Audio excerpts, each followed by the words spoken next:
trauma coach out of New Jersey. Today, I want to talk to you real quick about emotional damage. This would be video two, part two of that topic. This topic I'm teaching in general is just real quick things I'm teaching on TikTok or sharing with just a couple ideas. But I wanted to actually teach, a little bit more in detail. That's why I'm presenting the videos on YouTube at this point. So when you look at emotional damage is something that for many of us, it's something that has affected our lives, or it's a part of our lives. And a lot of the damage came from, those that were closest to us, whether it was a parent, whether it was a family member, or someone around us that propelled or that pushed us into that damage. And then when we get older, it's also something that's part of our relationships, the emotional damage. And what I'm doing on TikTok is I'm sharing just small bits of information, or I'm sharing some of the information, but I actually want to teach the full or a portion of the lesson here on YouTube. I appreciate anybody that's going to tune in. Thank you for liking, subscribing, sharing, hitting the bell notification. So when we look at emotional damage represents that you've gone through a place of and a process of, you've gone through some kind of traumatic experience, which has brought damage to you. It's brought some kind of pain or some type of hurt to you based upon something that was done, some type of external event that took place and that was done.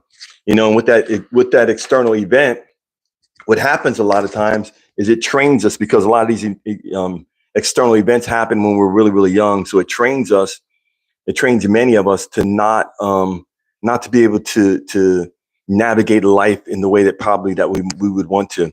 And one of the things that I did was I pulled the definition out of what emotional damage represents and what it is.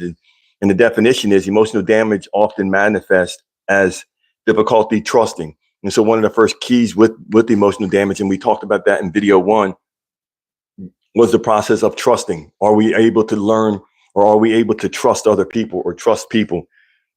And in turn, trusting other people or trusting people, are we able to trust ourselves? Do we have enough confidence within ourselves that we trust ourselves? We trust our intuition. We trust that internal voice. We know if we're supposed to do something or not do something based upon it being something that we're feeling or getting the initiative or initiation from inside of our bodies. So part of it, again, is us learning how to trust ourselves. And part of it also is moving away from the numbness and the negative thoughts, because this is the definition, and the negative thought patterns, which were from past traumas, because all of these things were initiated by past traumas, past traumatic events. Traumatic events are events that take place that make a impact on us, and a lot of times it's not for the positive. A lot of times these are negative events that make traumatic events on us, and it imprints our mind. And another sign of it, and which I talked about in detail, which I'm not going to go over in this video, it affects our esteem, the way we see ourselves. And another thing is it brings a level of numbness where we're not open to other people, as far as we're always on guard and watchful for where people are around us and where they are and the things that they're possibly doing or not doing. The fifth thing, and this is kind of where we want to start today, is it brings chronic anxiety. Anxiety represents that you're a type of person that you're so far ahead. You're thinking so far ahead that you start getting anxious about what is coming up instead of living in the moment. And depression many times represents that you're so far behind. You're thinking about things that happened in the past instead of, again, living in this moment. When we don't live in this moment, we can go to a place of anxiety or anxiety attacks, or be an anxious individual, or we can go to the place of depression. And see, those that are in chronic doesn't mean that you have it every now and then. It means that you're constantly in a place of battling chronic depression or chronic anxiety, where you know that you're not in a good space. And that's a dangerous place to be, because, and again, this is all stemmed from the treatment that took place, the outside events that took place, and maybe not being aware of how we can handle these situations. Because just because something happens in our lives, but it doesn't mean that we can't make a change and change directions and maybe reinvent ourselves or do whatever else we need to do to get ourselves out of that bind. But one of the issues is many times when people go through, or individuals go through, emotional damage, it's done when they're at such a young age that their minds aren't shaped many times enough to the place where they can actually rationally make a conscious wise decision of how to move and what are the next direction and things that they should do. So when you look at chronic, it says chronic anxiety and depression, ongoing feeling of worry and sadness and hopelessness. And so that's just the expression of those words represents a negative space that someone would be in if they're in a place of despair and sadness and hopeless. That would be a low vibration place of despair. So this is the effect that comes upon a person that has gone through a lot of traumatic experiences, that has gone through a lot of emotional damage. This is why I stress to my clients is that there has to be a healing that takes place in your heart. Your heart has to go through a healing process. You have to spend time on your heart. You have to open up your heart. You have to lay out. You have to pray. You have to meditate. You have to put your heart in a place. You have to actually deal with the things that have taken place within your heart, because our heart is that energy center where we deal with our emotions the most. Okay, and then the fifth thing would be, or the second thing today would be difficulties regulating emotions. If they're in the space, or if someone is in the place of chronic anxiety, they're in that chronic anxiety and that depression. And of course, we already know the other things that they've gone through. They've gone through the thing of not trusting, and they've gone through the thing of, low self-esteem and not open to other people. And see, these are all things which they're feeding. One thing is feeding another, which is feeding another, which is feeding another, which is feeding another. And so through this process, what happens is, an individual is going to have problems regulating their emotions. Just like even if you're in a stage of depression, if you're in grief, you're going to have issues with regulating your emotions. You're going to have a lot of ups and downs. You're going to have, and the thing with this, what I'm describing, is that this could happen to anybody, even if you're not in the place of emotional damage or not in a severe place. But if you're in a severe place, these signs or these different symbols or these different ways of describing the condition will be more dramatic. They'll be more enhanced. And so with that being said, it says difficulties regulating emotions. And the thing with regulating our emotions, has no bearings on what our job or what our position is in life, because there's many people that have high positions in life, but you'll see how they handle situations, which is directly connected or correlated to how they handle and how they regulate their emotions. Are they a person that's balanced? Can they withstand some negative criticism or feedback from someone, and they're willing to accept it and change and do the things it takes to evolve and just to keep moving.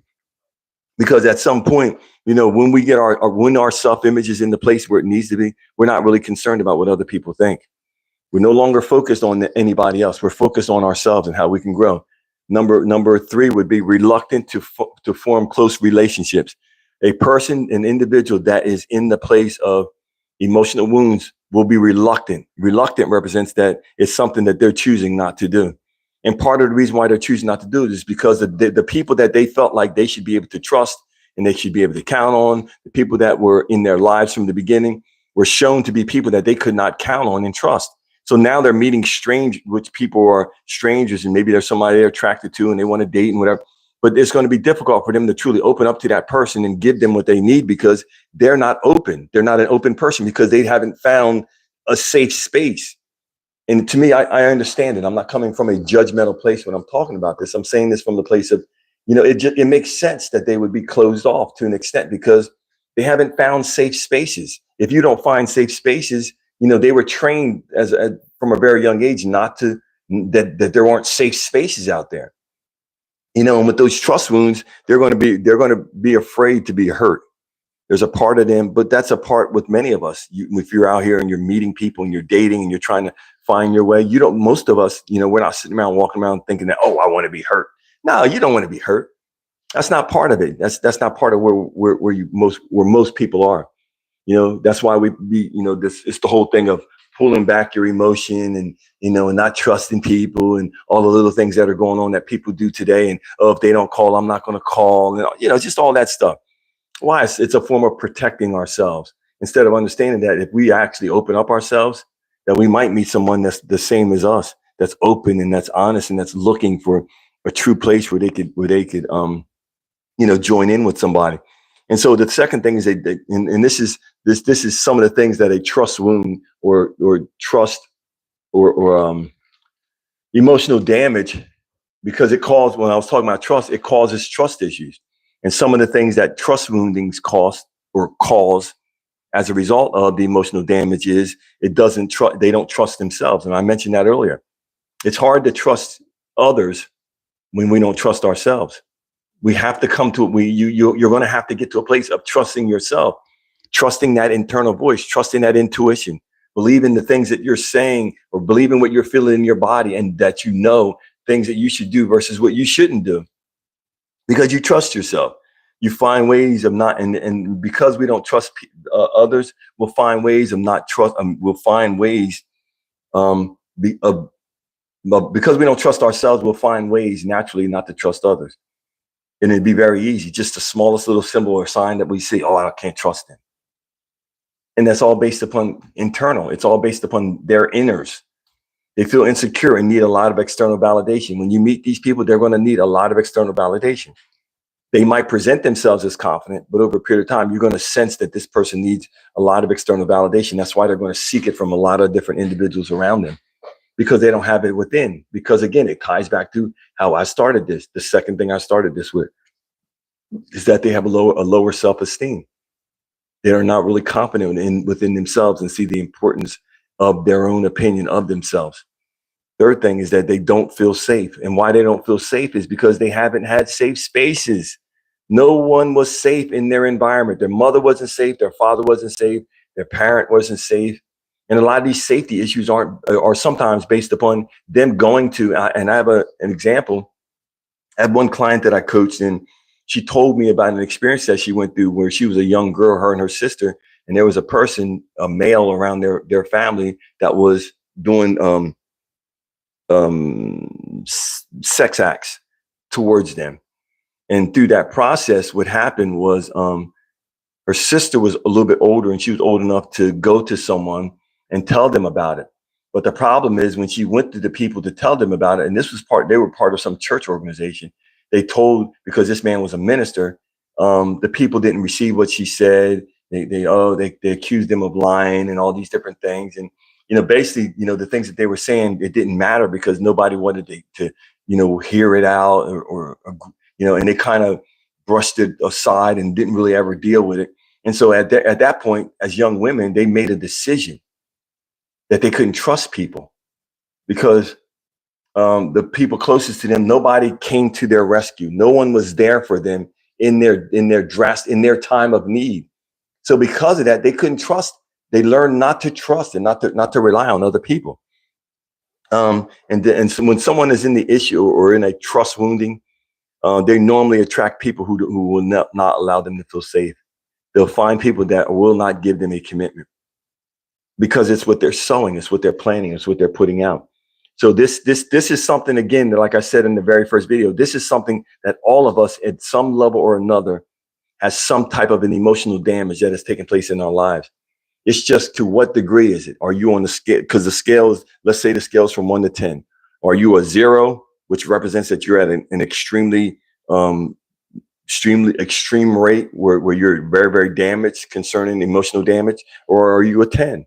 Or are you a 7, somewhere in between 7 and 6 or 5? Have you grown from where you initially were, and you're able to handle certain things, and you're able to navigate life from a place of understanding that, yes, this event happened to me, but this event does not define who I am.